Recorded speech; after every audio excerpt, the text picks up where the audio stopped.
في فندق قديم جدا وسط القاهرة.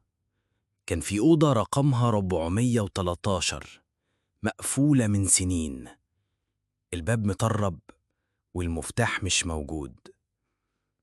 أي عامل يدخل ينظف يمرض، وأي حد يقرب من الباب يحلف إنه سامع صوت خبط جاي من جوه. أدهم شاب جديد شغال في الاستقبال، كان بيحب الحاجات الغريبة، وسمع قصة الأوضة من زمايله وضحك وقال: أكيد هزار، يعني أوضة تقعد مقفولة 10 سنين ومحدش يفتحها؟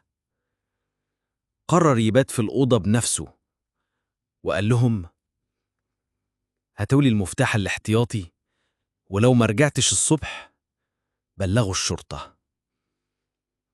فتح الباب ودخل.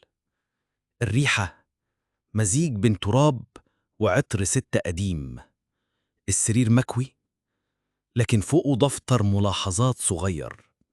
فتحه، أول صفحة مكتوب فيها: أنا ما نمتش لأن اللي في الحيطة بيصحيني كل نص ساعة.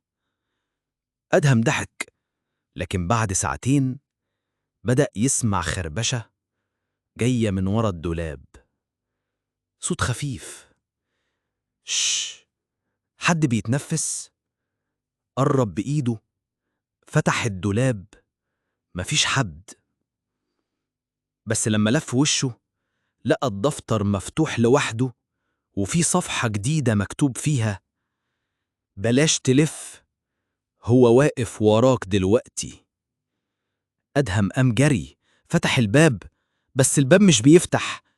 المفتاح اختفى والنور قطع. صوت الخربشة بقى عالي، بقى صريخ، وفجأة كل حاجة سكتت. أدهم اختفى. تاني يوم العاملين لقوا الباب مفتوح، بس الأوضة فاضية إلا من الدفتر، وكان مكتوب فيه: دلوقتي هو بره بيدور على أوضة جديدة. لو حصل قدامك وكنت مكانه، كنت هتفتح الباب؟